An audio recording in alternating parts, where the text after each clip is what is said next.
Hey everybody, welcome back to another episode of I Believe Now What. And today's episode, I'm still trying to wrap my head all around this. This just broke out, so pretty much breaking news, and you're kind of figuring out some of it with me. And like I said, went through reading this, trying to wrap my head around it, and it seems like a lot. But basically, what you are looking at here is some data analytics.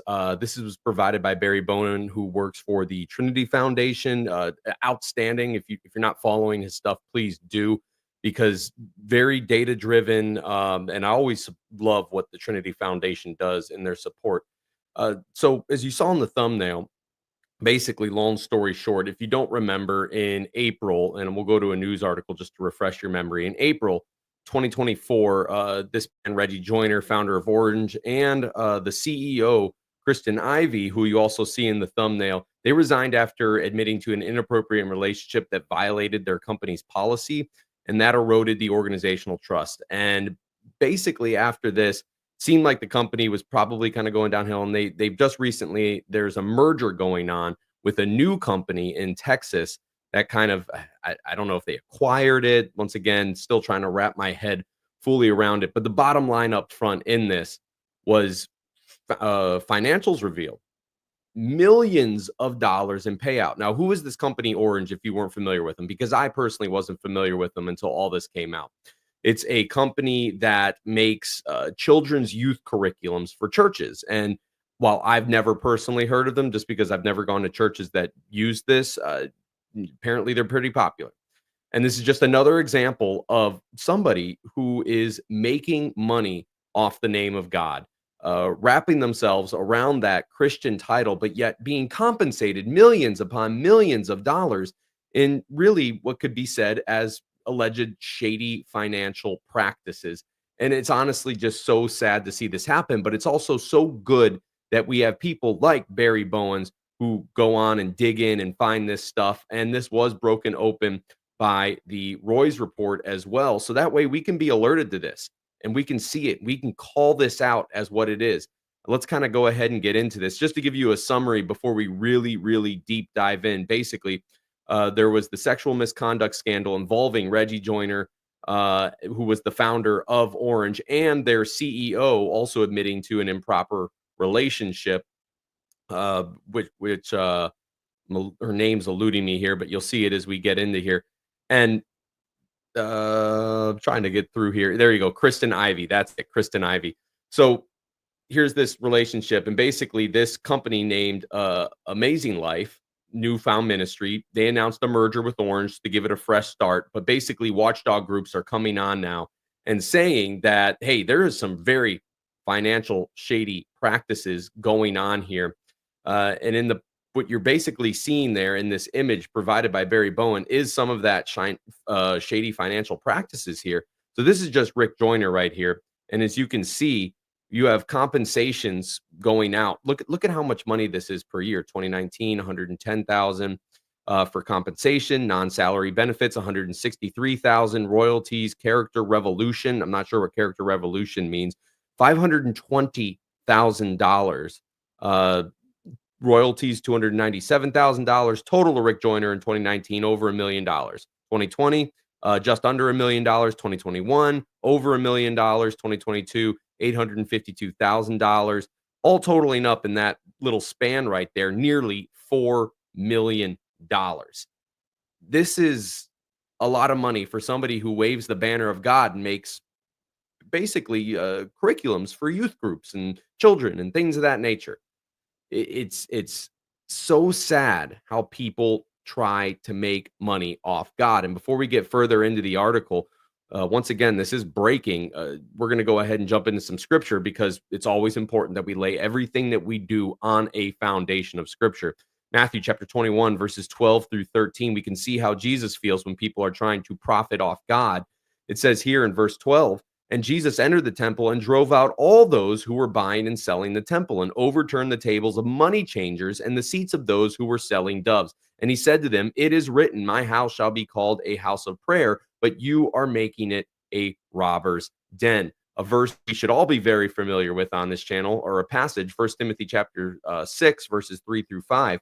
If anyone advocates a different doctrine and does not agree with sound words, those of our Lord Jesus Christ, and with the doctrine conforming to godliness, he is conceited and understands nothing, but has a morbid interest in controversial questions and disputes about words, out of which arrive envy, strife, abusive language, evil suspicions. And here's the key right here: constant friction between men of deprived mind and depraved mind and deprived of the truth, who suppose that godliness is a means of gain. And that's talking about financial gain there.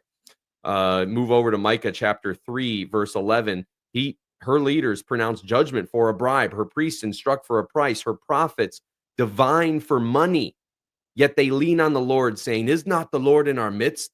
Calamity will not come upon us." And that seems to be the attitude that you see out of a lot of these companies. That's exactly what they are. Companies masquerading as Christian identities, saying they're doing something good, but in reality, being compensated ridiculous amounts of money. As we got people coming in on the live stream, trying to sneak one in on them. Yeah, exactly. Kathy says those are some big bucks. And also how theirs is a lot of gain. Exactly. So let's go ahead and dive into the article so we can get some more context. Once again, I'm still trying to wrap my head around this, but I wanted to get this out there as fast as possible. And apologies for the late start. Usually don't go this late. Got back from Wednesday night Bible study and I was going to go to bed and I saw this and I'm like, this has got to get brought up. More people need to talk about this. And simply because it's not a giant name that everybody knows, maybe this won't gain as much traction, but this needs to be said. So let's go ahead and dig into the article that the Roy's report did. It said, following a sexual scandal involving the founder of church youth curriculum Orange, a newly formed Texas ministry has announced it's merging with Orange and giving it a fresh start. But watchdog groups are calling out the red flags in Orange past financial documents. And it's unclear if Orange's former disgraced leaders will continue to influence the new merged company and benefit from long-standing lucrative royalty agreements. Just moving this over here so I can go ahead and read it better. I know you can't see it set up on my screen. All right, let's jump back in. Dallas-based ministry Amazing Life Foundation and Rethink Group, the nonprofit parent company of Orange, announced that it was what was described as a merger in a joint press release on January 8th. Amazing Life CEO Chris Heaslip, and I'm sorry if I mispronounced these names, stated this group will, quote, build on Orange's legacy of equipping churches and families with practical, gospel-centered, and world-class resources. If you know anything about me, I always say, rotten root, rotten fruit. That's what I have to say about that. About this. We got some people jumping into the chat. Sawala Samara comes in, says, author, poet, writer, investigative researcher, Christian woman here in Australia watching. God bless you. I've been following all those fallen. It's so sad. Investigate Pete here in Australia. Oh, and yeah, we definitely need to get on that. But going back to the topic at hand, last May, the former CEO of Orange, Christian Ivey, accused Orange founder Reggie Joyner of clergy sexual abuse, which was initially called originally an inappropriate relationship the two engaged in, as previously reported by the Roy's report, also talked about in that article by the Christian Post we brought up earlier. Both Orange leaders resigned, and the law firm was hired to conduct a third-party investigation, which is still ongoing. Once again, this happened all the way back in April 2024, according to a statement Orange provided the Roy's report last week. This breach of trust by Orange, the leading provider of church Sunday school material. So not even just a provider, but they're claiming the leading provider, which is very scary. Once again, I've personally never heard of them. The leading provider of church Sunday school materials prompted, quote, evaluation of various opportunities for Orange's future and led to the new merger, stated Orange board chair Joel Mamby, who's also involved in this. You'll see the full graphics down below. There's the two right there. There's Joyner. There's the CEO. Those are the two people who basically resigned and admitted to having a very inappropriate relationship. Let's keep reading on. It says, however, and it always goes back to these 990s, an analysis of Orange's 990s tax filings by the Roy's report shows Mamby, Joyner, and Ivy receiving hundreds of thousands of dollars from Orange in annual royalties and rent related to another companies they owned. Mamby, Joyner, and Ivy also led nonprofit Core Essentials, Inc., which annually receives six-figure amounts from Orange. So as you can see there, What's going on, if you're following, this is setting up for some double dipping, allegedly double dipping. On top of this, Mamby received tens of thousands of dollars for consulting Orange. They just consulting. And Joyner and Ivy received salaries topping $300,000 each year for their executive positions. And here is once again what that clip that we saw from over on uh, Barry Bowen's Twitter page. Barry Bowen says here, lead analyst for the nonprofit religious watch group, the Trinity Foundation, told TR the report reveals, quote, a pattern of double dipping by Orange's executives and board chair Joel Mamby. It should be a lot more transparent that Mamby, Joyner, and Ivy's varied organizations had these direct relationships with Orange, said Bowen, and I would question to whether that is appropriate. Regarding the Joyner's significant compensation, an Orange spokesperson responded to TRR. The figures referenced are from nearly 2 years ago. Mr. Joyner is no longer associated with Rethink or Orange, which, to my knowledge, that is true. It is clear that if the royalty arrangements related to Orange's years-long relationship with Mamby, Ivy, and Joyner's nonprofit and their LLCs will transfer to the Amazing Life Foundation. So as you can see here, that's it. If you're having a hard time following along, because trust me, this was hard for me to follow along. It's a tangled web of dipping into multiple pots of different organizations, money flowing back and forth. It's very, very shady practice. Something that should not be. You would expect this in a TV drama, not something in a Christian organization that claims to be Christian, that's supposed to be providing materials for young children. It's very, very sad. Amazing Life Chief Marketing Officer Ryan Moore responded to TRR via email. We believe it is Orange and its mission, in Orange and its mission. And though we acquired much of Rethink's assets team and intellectual property, we did not acquire all of it. Let's go to the comments here real quick before we keep going on. Too Legit says it looks like unsophisticated money laundering. Absolutely, that does seem like that. David Ferguson says, is this Orange in any way related to Code Orange, the thing at Elevation over a decade ago? Just curious, but honestly wouldn't be surprised if they were. And that's a great question. I honestly do not know that. That's something that's worth digging in a little bit. And a lot of nice comments on there. I appreciate y'all. Y'all are awesome, by the way, especially those who come in live, especially on these last minute videos. Continuing on, it says, an Orange spokesperson, however, told TR royalty obligations remain with Orange. When asked to clarify based on Orange's response, Moore declined to comment. Here's the red flags in the financials. So TRR analysis shows that Orange regularly paid large sums of money to Mamby and Joyner for royalties related to the company they owned, Character Revolution LLC. From 2008 to 2022, Orange paid Joyner between $203,000, $520,000 annually in royalties and rent related to Character Revolution. I guess that's the other company right there when I said I didn't know what it was. In 2017, Orange began paying Joyner another $131,000 and $390,000 in other royalties. And sorry, guys, this is a lot. This wasn't in addition to Joyner's annual salary, which topped $300,000 in 2022. So you might see this, okay, salary $300,000, 2022, today's day and age. While it is a lot more than I think a normal person, definitely a lot more than I make, you would say that's not too crazy. But you got to start adding in all these other things that we talked about. Here's just once again to reference the list right here. So it wasn't just that; it's all these things combined. Once again, moving across.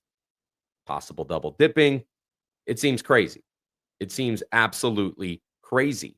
Moving back over to the comments, Kathy said, I get the color orange mixed with red and yellow, talking about red flags being raised here, and yellow used to be here to signal caution. My creative mind went crazy in that direction.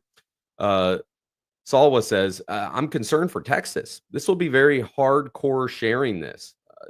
However, it appears this entry from my research is bigger, darker, and I'm thinking more evil imaginable. Maybe, sadly, trafficking. And man, Texas, had a really bad 2024, and it's, not looking good for 2025. God's doing something there. But that's one thing we as Christians need to remember in all this. While it seems like things are falling apart, God's doing something there. He's bringing out the bad in order for us to see it and exposing it.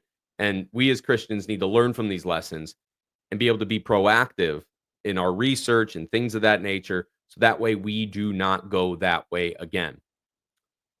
It says here from 2008 to 2022, Orange also paid Mamby significant income related to Character Revolution, between almost $100,000 and almost $250,000 annually. Orange also started paying Mamby $123,000 annually for consulting. And what does consulting look like? I mean, that's the guy right there, Mamby. Consulting seems to be one of those rub off terms where it's like, oh, we had a conversation. Here's, $123,000. Who really knows? I mean, it's crazy. Orange began paying Ivy six-figure royalty related to the Phase project in 2017. This was in addition to her salary, which in 2022 was $364,000. All three executives, Joyner, Mamby, Ivy, are also listed on the 990 tax returns for Core Essentials Inc. in a separate nonprofit that Orange has paid annual six-figure amounts for the past decade. Just look at all the weaving that is going on in this. If you're having a hard time following, I don't blame you. I'm still trying to once again wrap my head fully around all this because of all the interweaving of various companies. Bowen, going back to Barry, noticed other red flags in Orange's 990 documents, namely the large number of related persons. This gets really crazy, who worked for Orange. An analysis of Orange's 990 reports back to 2008 show half a dozen Joyner family, so keeping it all in the family right there, Joyner family members benefiting from Orange, several with six-figure salaries. It was being run like a family business while bringing in $27 million annually, he said. And look at this. This is just the various family members here. You get Deborah Joyner, Hannah Joyner. Once again, I don't know who these people are, but look at the amounts of money that is going out to them. This is insane. For what? What exactly did they do? Was it a family business? Were they actually working? Was it, made up positions? We don't know. We don't know. Another nonprofit watch group, Ministry Watch, echoed governance concerns in its analysis of Rethink Group /Orange. Specifically, it cited a lack of independent board members, most notably Chairman Mamby, giving Orange a D rating for transparency. Ministry Watch, which is a website y'all should go check out when you get a chance, highlighted the group's use of non-disclosure agreements. Oh, there we go. The famous NDAs. The famous NDAs. Use of non-disclosure agreements for staff and its failure to make available any financial review. If you don't know what an NDA is, or a non-disclosure agreement, for anybody who's new to this channel, basically it is a document that is normally used by big companies. You wouldn't think about using them in Christian companies simply because, if you're a Christian, what do you have to hide? But sadly, they made their way inside Christian companies and even the church. And it's basically a way to shut people up so that way you don't talk. In big financial companies like you see on Wall Street, it's usually used to protect trade secrets, things of that nature. They have a real purpose.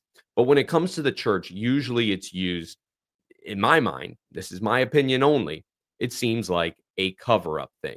Whether you're trying to stop somebody from saying certain things, or you don't want certain things revealed, like how much money people are making.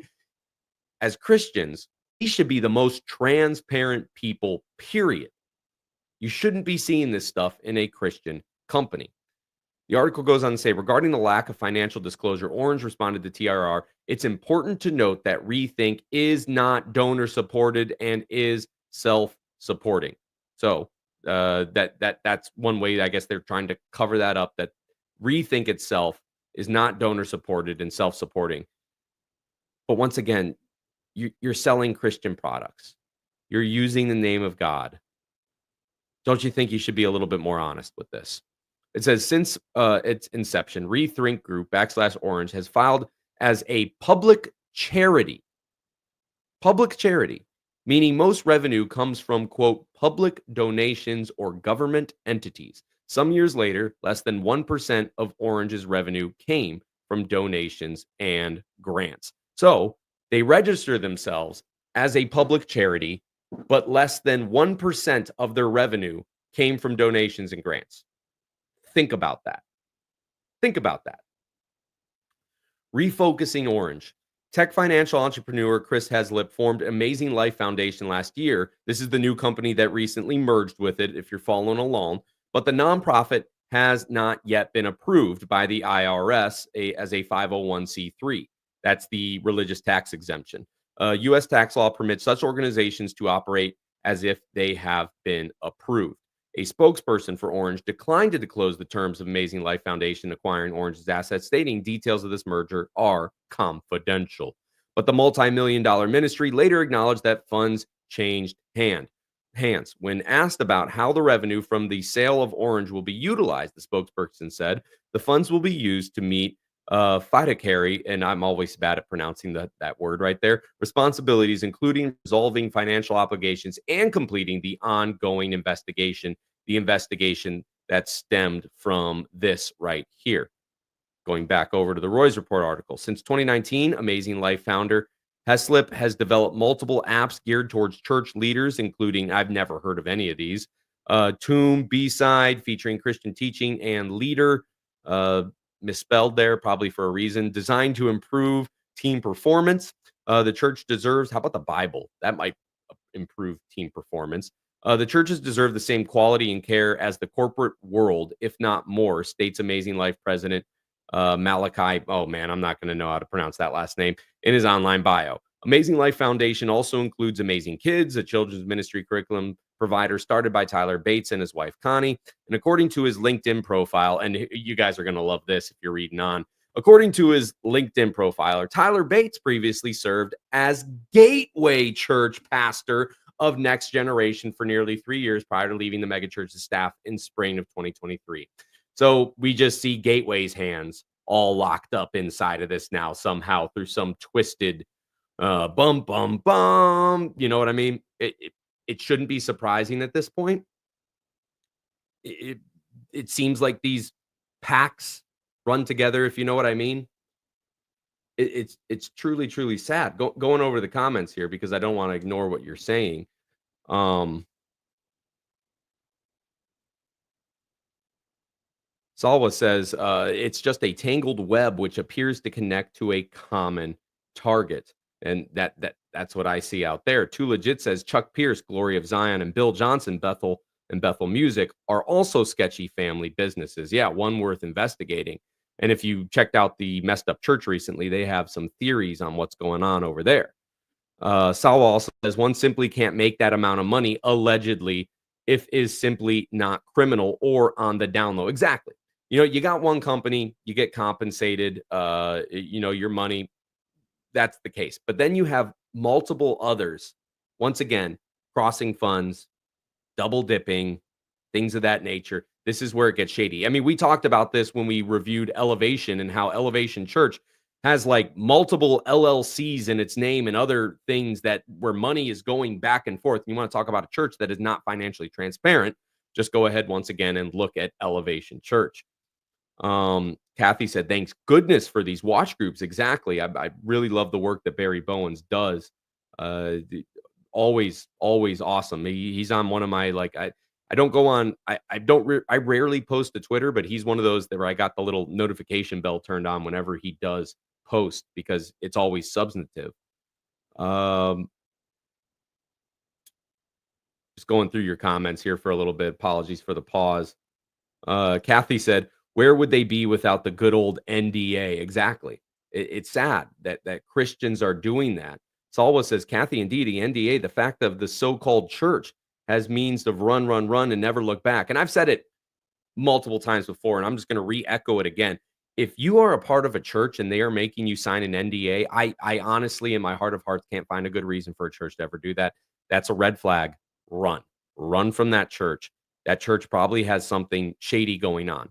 Because what, as a church, could you be hiding if your goal is to spread the gospel? You don't want other people learning you're spreading the gospel tactics? No, of course you would want people to know that. So what else are you hiding? Normally, it's either bad leadership, shady financials, a combination of the two, or multiple other things that are usually in the negative. Kathy says Gateway has fingers in everything. It seems like that.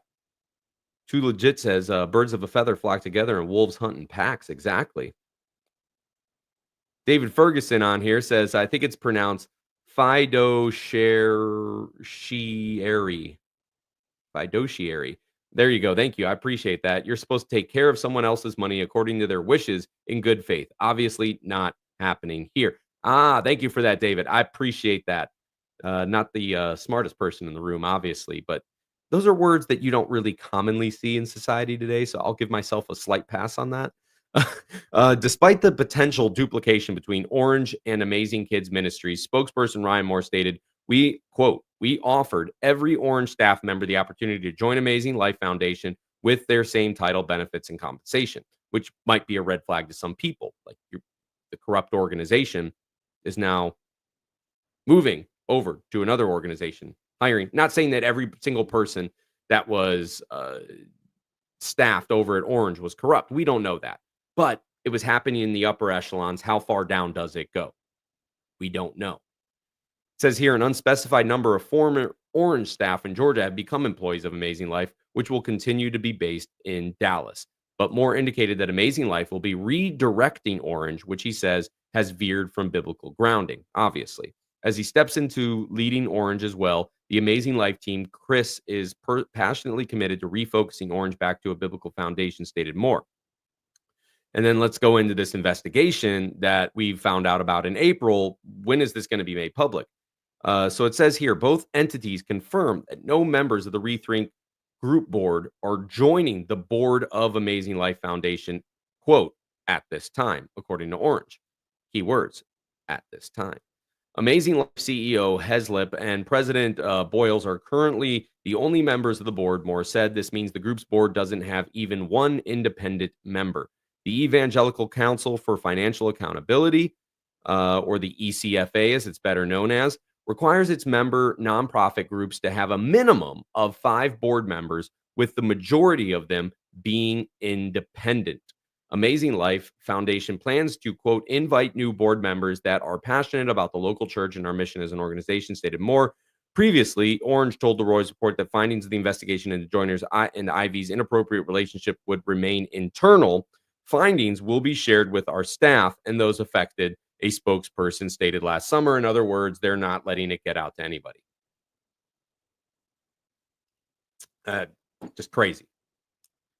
Now, Rethink says it will publicize the finding. Now, Rethink says it will publicize the findings. Rethink will finish the investigation and share the findings so that other organizations may benefit. Thank you. That's what we do with these investigations. How else can the public have trust if you don't share these findings? Bowen said reviewing the curriculum's ministry's financials underline to him how the church has become big business. Once again, if you're unfamiliar with me, you'll know that I am not a big fan of the megachurch. Well, I do think there's some good ones out there. I do believe that the megachurch model has the most potential for corruption.